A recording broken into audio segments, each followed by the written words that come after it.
Oops. Oh, well, hi, Ash. Thank you so much for helping my project. Could you say a little bit about yourself? Hi, so my name is Ash Martian, and that is my legal name. That's what I want to be known as because I'm so driven and passionate about space and science and getting to Mars. Um, yeah, I'm really excited to chat with you, Nathan, and I'm really excited to see, where humans are in 2024. But you were just about to say something right before I started recording about did I see Starship today? It's hard to keep up, but what did I miss? Oh, so they stacked ship 24 on top of booster 7 today. Oh, good. Yeah, This, so you think it's just like a fit test, or do you think they're like close? I think it is more of a dress rehearsal. I think I heard that they're going to destack it so that they can do more testings. Like they still haven't done a full 33 engine test on the Super Heavy, so I think that that is required before they can actually launch. Um, but I think that getting it stacked up and getting it sort of like rehearsed it means that they're really confident. Um, I'd also seen some depressurization on the ship too, which was interesting. I was a little surprised after seeing that. Like you see a little depressurization in one of the methane tanks and like kind of crumples in that little Oh, area. crumpled in. Yeah, Yeah. it was like Like the what? Falcon 1 whenever they were transporting it in the airplane. Oh yeah, that's right. And they didn't take that into account. Um, yeah, so I was really surprised after seeing a depressurization like that and then seeing them be like, "Oh, who cares? Let's just stack it anyways." Like this is within spec, right? I always wondered about that Falcon 1 though, because I guess I mean like what happened? Did it like go into a lower pressure area whenever it got higher and like the air came out and it was strong enough to keep it from deforming? But then whenever they descended, it like crushed it. Anyway, I've always had questions about that. I don't know if I'm you not know about the whole sure. Falcon 1 thing, but I did listen to the book by Ashley Vance, and I want to say I want to say that they had to add like a depressurization valve or something to account for the next few flights of transporting it in that airplane. hmm. Um, I can't remember off the top of my head. I wonder if Eric Berger covers it in more detail on his book. Um, because it like focuses on the Falcon 1. But anyway, but I wanted to ask you. So, did you know that NASA is planning to send astronauts back to the moon? Yeah, so I know that they had three different options for the human landing system to to that will actually put boots on the moon, and they selected SpaceX with the Starship for the Artemis program for 2024, right? Mm-hmm. Yeah, So but they I think it got delayed to 2025 though, and unfortunately, which kind of messes with my project a little. But how could they? Is that SLS though? yeah. Um, yeah, so they're gonna send a Starship up that is not going to have fins. It's just going to be a white with some solar panels, no sea level thrusters. It's never going to come back to Earth. Technically, it's going to be a disposable payload, and this this ship is going to orbit Mars and connect with the Gateway, where on the Gateway, which is an orbiting space station that's going to be launched with Falcon Heavy soon, right? Um, multiple parts. The the astronauts will go from Orion or maybe Dragon. We don't know yet. They might ride Dragon too. So a tiny little like 4-person capsule going to this gateway station, hopping on a starship to go down to the moon and do science. It's gonna be a whole laboratory. Meanwhile, you have a dozen artists and a starship on the Der Moon project sketching the Orion and everything. Yeah, that's honestly, I would be shocked if that didn't go first, you know? I would be shocked if SpaceX doesn't have their own sort of side missions that are kind of complementing whatever NASA is planning, or superseding it. Who knows? I mean, clearly they're going to be working together. So, but I don't know what influence SpaceX is going to have on NASA plans. But it's super exciting. I mean, I think that this is something that this hasn't happened since I've been alive. It was 20 years before I was born that people last had boots on the moon. And it was always something so inspiring to learn about in school. But then to be like, oh, well, now it's been 50 years, and are we ever going to go back? Yeah, now we are. Did we ever go? You know, I mean, after waiting 50 years, you could understand people having doubts. It's like, you know, can it really? Yeah, I I'm know. only 3 years, missed it by 3 years, but so Oh, yeah. well, at least there's a mirror. There is a mirror on the moon that they left. So, you know, hopefully that is some sort of evidence. You could point a laser and get the reflection back. Yeah, because and not to mention, you know, what is it? The lunar, is it a yeah lunar reconnaissance orbiter? Is that it? LRO? Yeah, and it's actually taking pictures of the Apollo landing sites, and you can see, you know, the base of the limb and the tracks of the astronauts and the moon buggy when they had it. Yeah. I mean, I don't doubt it for a second. Um, but it's like, well, we just have to get there again and stay there. I think that's the major point of Artemis, is that we're going there to stay there. And then, which makes sense why they would select the Starship, because this is a fully reusable vehicle. This vehicle runs on methane, so it doesn't rely on fossil fuels. And being fully reusable, there's no part of it that goes to waste. And like realistically, this human landing system, once it's refueled, it can keep going and going and going. You know, we might see it eventually turned into part of a, you know, a settlement, or like maybe a building. It's kind of buried underground, and you know, whatever that takes. I don't know. But it is really exciting. The moon does seem like it is critical and important for space exploration in general. It's much easier to take off from the moon than Earth. A single stage starship can go from the moon anywhere in the solar system. Um, Whereas on Earth, we need super heavy just to get it out of the gravitational well. So that's a that's super heavy. I mean, that's huge. This is this super heavy booster is out of this world. I mean, 33 of these Raptor engines that are pushing multiple, many dozens of tons. It's huge. The density that going into this rocket to get this thing to orbit is like it's mind blowing. So it's super exciting. I'm excited to watch it fly. I'm gonna try to be down there. When you look at the future of humanity, like 200 years out, are you what does it look like to you?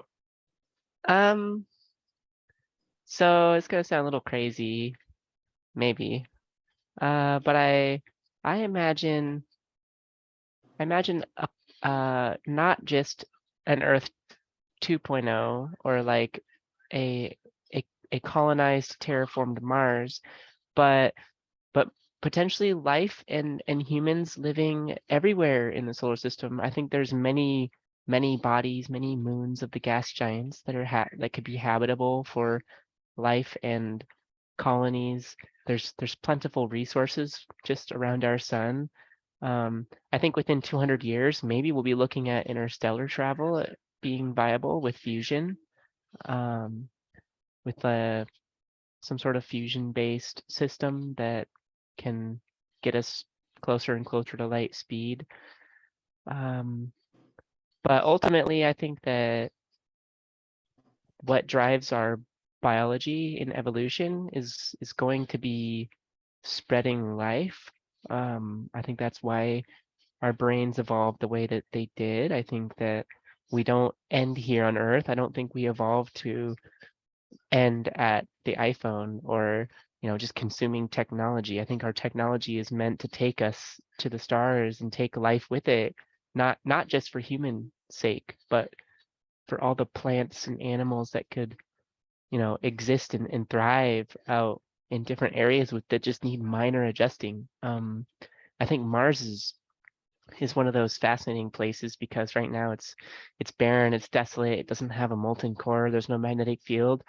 But with sufficiently advanced technology, we can make a magnetic field in a Lagrangian point between Mars and the sun. And once you make that magnetic field, any terraforming that you do, any carbon dioxide that you nuke out of the poles is going to be preserved. It's going to stay. It's not just going to be blown away. And we've terraformed our planet. Maybe not in the best ways, but we can revert what we've done easily enough. The amazing thing that blows my mind about Starship is this methane fuel can be made with solar power and water. The solar power, water, and air. You can take the oxygen out of CO2 and seawater, store that in the oxygen tank, and then combine the carbon from carbon dioxide and the hydrogen from seawater to make methane. And so this is a carbon neutral vehicle. If we can generate all of the fuel for Starship with just the power of the sun, then you have a carbon neutral Earth to Earth, right? So every single piece of carbon that is emitted from the exhaust on a Starship is just going back as water and CO2. So now you have this neutral playing ground where you're just collecting energy from the sun, moving carbon and hydrogen, oxygen back and forth through this little ecosystem. And now where it gets really inspiring is we've kind of pushed the CO2 of our atmosphere up many parts per million, up 400 plus, whatever it is now. Where if we do this process and we refuel these starships that are made with fuel created from our own atmosphere, you kill two birds with one stone. You make life multiplanetary while you're repairing the atmosphere, while you are using carbon capture. You're essentially taking what people dug up from the ground in the Industrial Revolution. You're taking all that oil emissions and you're bringing it to Mars. Essentially, I mean, because most of that fuel won't come back. You're either bringing it to Mars in some limited fashion, maybe a few percentages or 10%. I don't know what the math is once you land, how much fuel you'll have. But a lot of that fuel is now just in between the interplanetary space. You're deburned to get to actually orbit Mars and land. Like, it's not coming back to Earth. So it's just kind of this romantic thought in my mind where yeah, you don't have to do one or the other. It's not a save the planet or go to Mars. It's both at the same time. And these ships will just it's like these ships themselves are living organic beings traveling back and forth between the two planetary bodies, using the same chemistry that an organism, like a living organism, would use. Just blows my mind. Just it's just, yeah, it's so inspiring. It's so exciting to be alive right now and witnessing this program. I I agree. But I've talked to people like at Starbucks, on the street, in the malls, at the airports, and that view is not universal. There's definitely a doom and gloom uh, view out there as well. What do you think it would take for people to kind of embrace this hopeful, expansive, exploratory uh, future vision? I think a lot of it is in education. I think a lot of it is getting the facts out there. Like the methane fuel, I think as people are witnessing this happen, I mean, it is sort of mind blowing that people don't know about Inspiration 4 too. There's people I talk to on the street also that don't know that people have rode on the Falcon 9. More people have rode on the Falcon 9 now than, you know, the alternative United States launch provider by times 20 something. So people don't even understand, like people are going to space now on a SpaceX rocket, let alone what the fuel is. So I think the moon is going to be a little different because when we went to the moon, it wasn't a country. Well, it wasn't supposed to be a country. It was humanity, it was humans are doing this as a species. This is something we can all be proud of. And so that was what was echoed within society. And that's when we start to see the EPA come into fruition. Like the EPA didn't exist until we went to the moon and looked at the Earth in all of its glory. So I think like I think it'll also be cheap. I think eventually there's going to be space tourism, and the average person, if they really wanted to, they could take a trip to the moon and it'll be like the new Disneyland or the new Disney World, where you go to the moon and that's your little 3-week vacation, 4-week vacation, whatever it takes. So it takes a little bit of time to get there, right? But like that's going to be an exciting thing for people to experience. And if we're there to stay, it almost has a necessity because you need to be able to sustain it somehow. You need to have some sort of positive revenue stream. So I think tourism to the moon is going to happen. It's going to be big. And then people will be interested. They'll be like, oh, but wait, there's like fuel. What is this fuel made of? If you have the right marketing materials, then it's a no-brainer. Then the person feels good about it, or at least doesn't feel as bad about it. Yeah, because But, it helps the I Earth. mean, you talk about it needs to have a positive revenue stream and things like this. I can't help but keep reflecting on how many human activities are only profitable because humans want to do them. So, it almost feels like the core thing is if we as a society embraced expansion and exploration and stuff, we would do it because it needs to be done. I mean, it would just, it would generate. I mean, if people wanted to have moon rocks in their house, suddenly it would be economically viable to go and get moon rocks from the moon. Yeah, I would hope that helium-3 becomes a good reason to do that too, but I've also heard of some of the math and it is somewhat of a pipe dream still.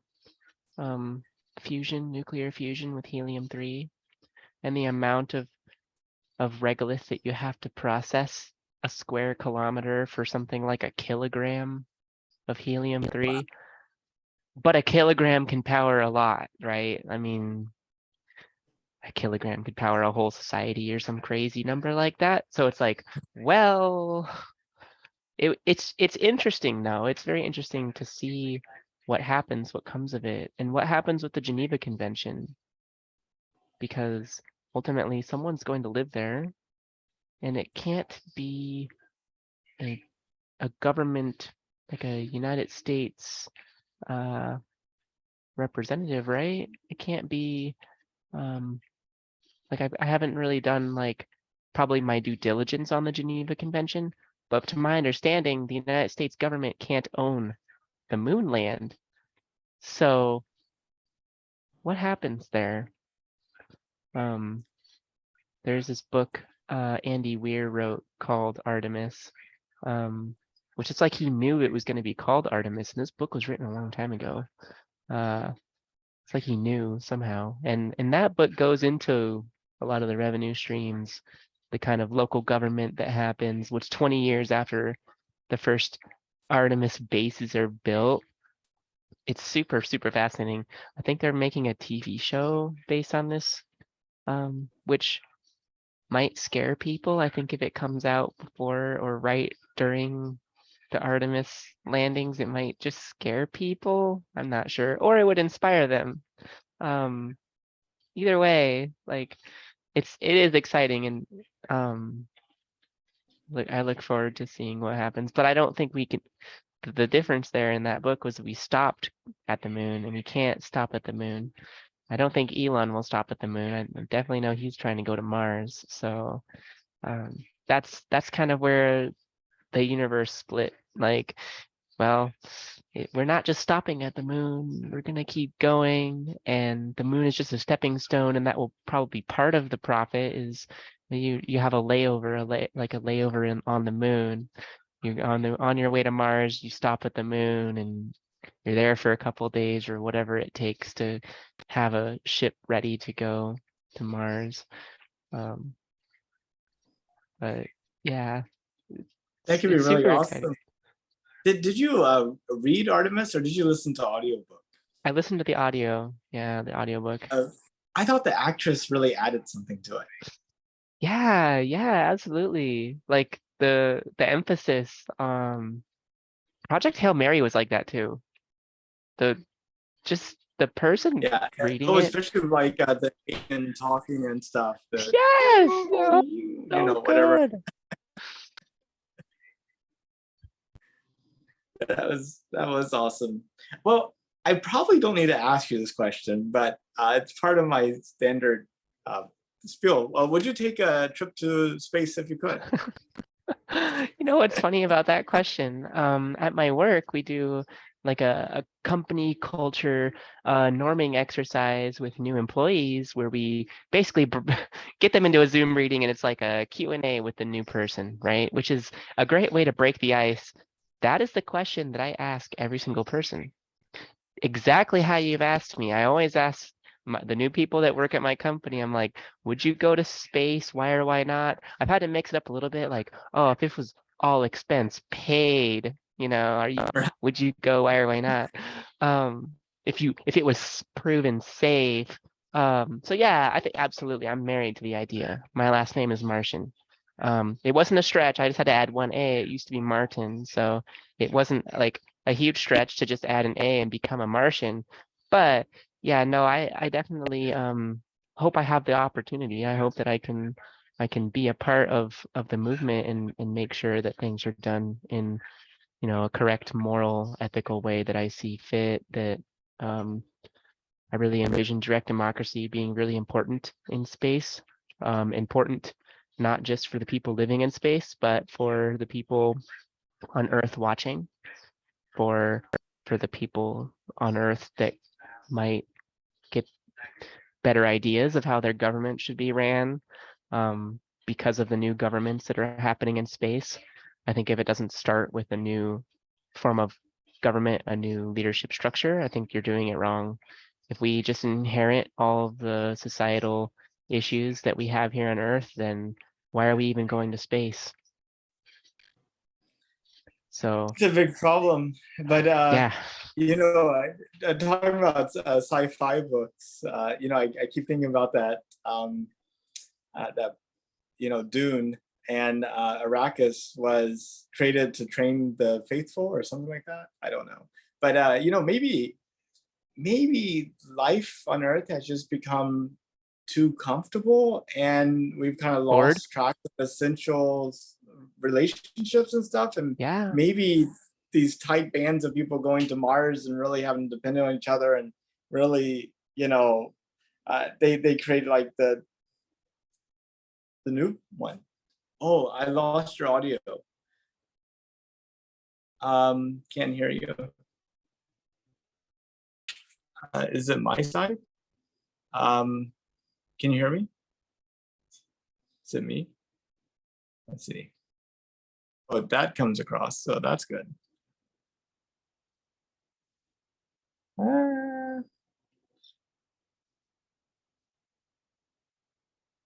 Hello? Can you? No, no. Technology. It's, eh.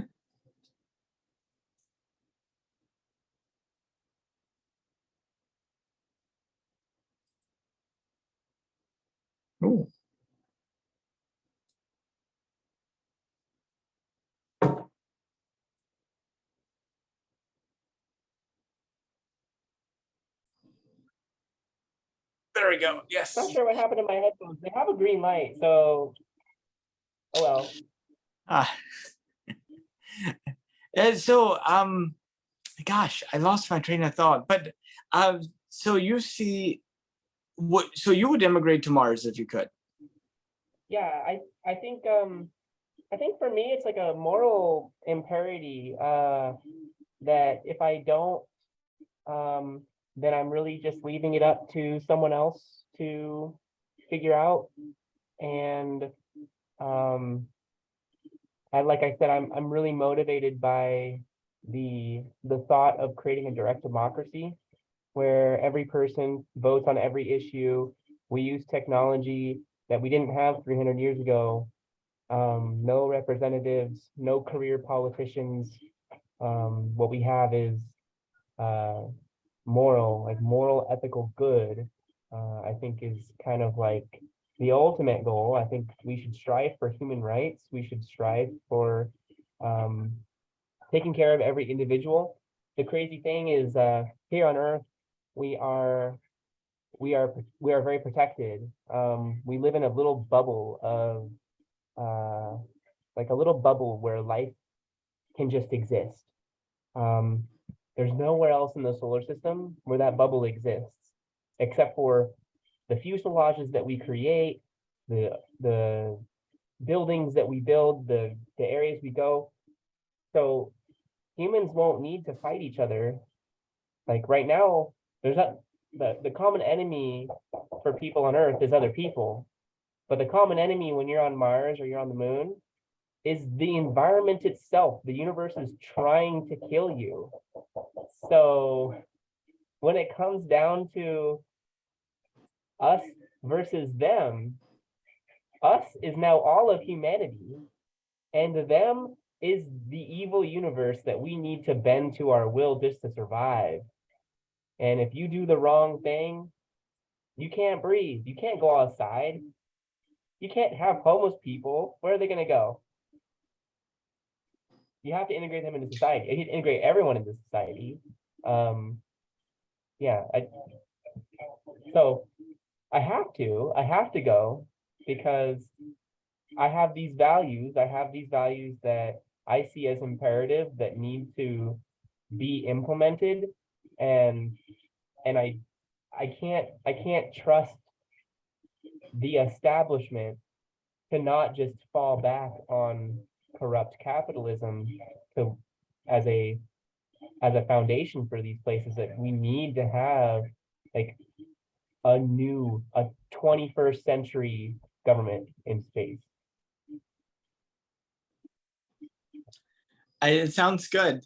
And so let's imagine for a moment you do immigrate to Mars, and it's like 200 years in the future, and it's your great granddaughter. I'm not sure how many generations it takes to get to 200 years, but she's really great. And she is in high school in a history class doing a project on the 2020s. What do you think, or what do you hope will be worth writing about and remembering 200 years from now about this decade? Ooh, that's a really interesting question. I mean, I would hope they write about Starship. I think that Starship is for those people 200 years from now, their descendants will have come on the Starship. I mean, maybe they'll be so commonplace. I'm not sure. I mean, do we think about the Pilgrims and the ships that they used necessarily? Do we think about the ships that they used, or do we just think about at this point in history, we think about the genocide that happened? There's not going to be a genocide of Mars. There's nothing there to genocide. So I think that it's gonna be really full of like probably the characters, probably the people that those first colonists for sure. I think Elon is definitely going to be in there, whether he turns out to be the good guy or the bad guy. I think is, we're still just trying to figure that out. We're gonna see what happens.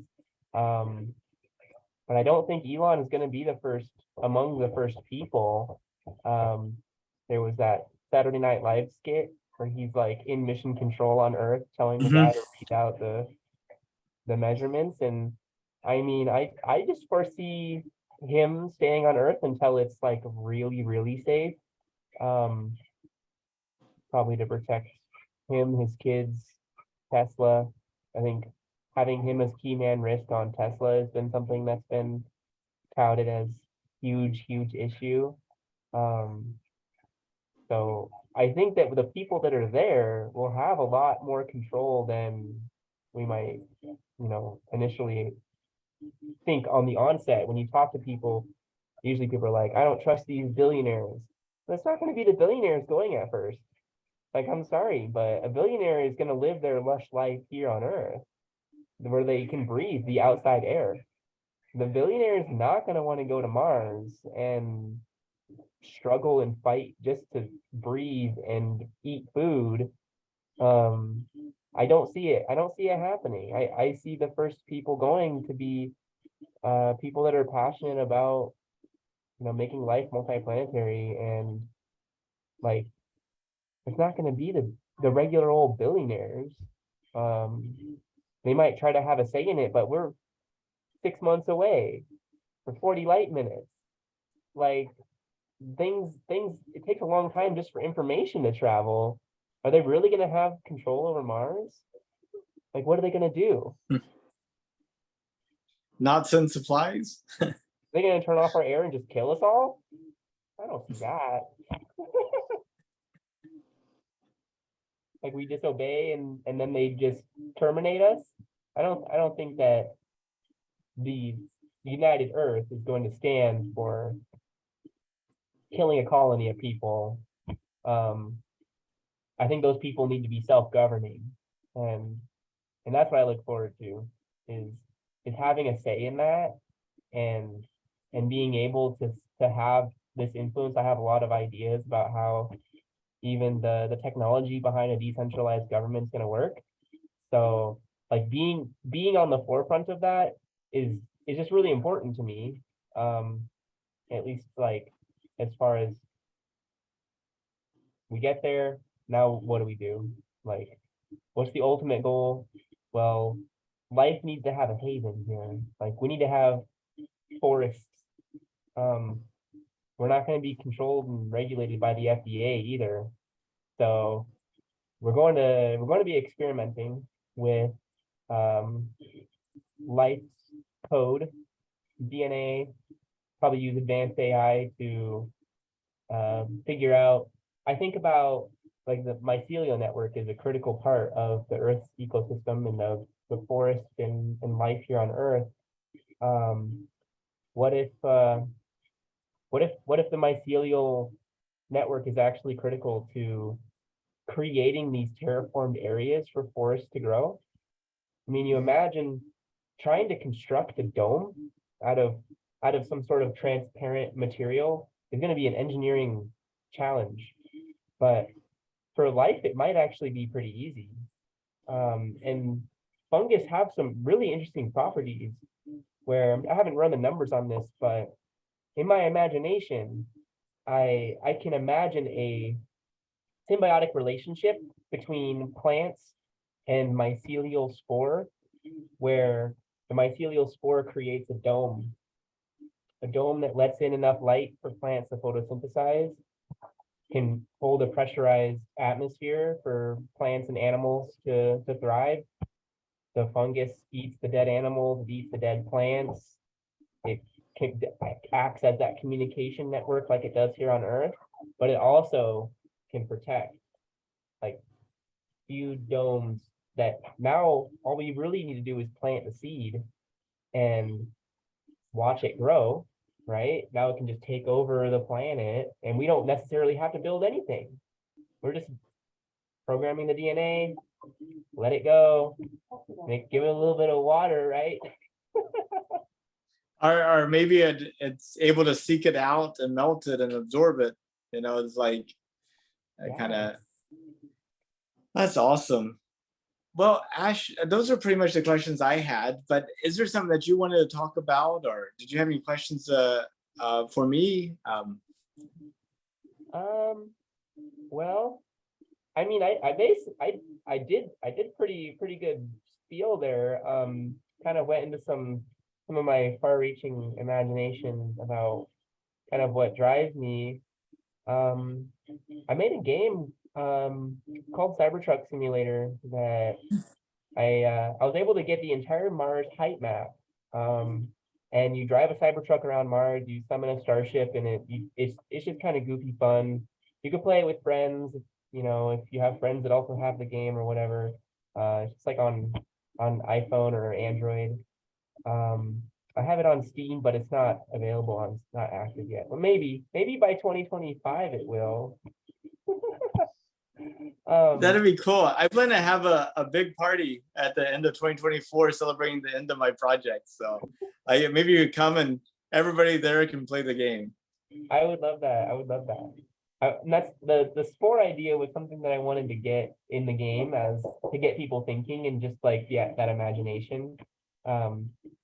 Where right now the only thing you can really do is propagate some mushrooms. That's all you can really do.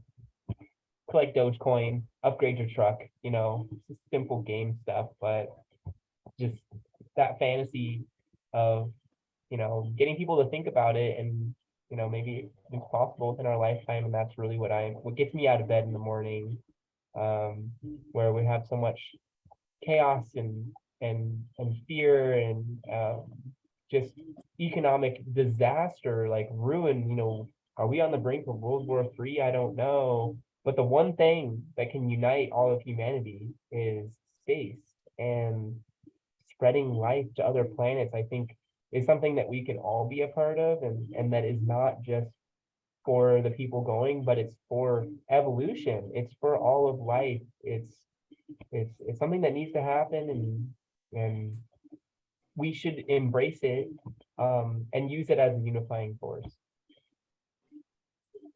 I think that's a wonderful thought. Well, Ash, thank you so much for your time.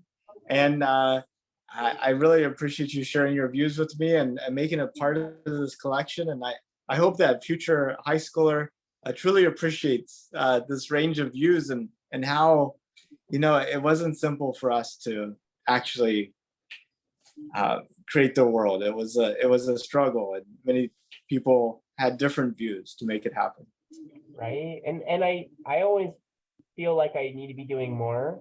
So it's my pleasure. I want to talk about it. I want to get people excited about it. I want to share my knowledge with people, and get them just really thinking about it, because it really motivates me to be a better person. The idea that we could be going to space, and yeah, like if that's what I can do right now to help in the mission, I'm so happy to do that. Well, thank you, Ash. I hope you have a good rest of your night, and I look forward to staying in touch.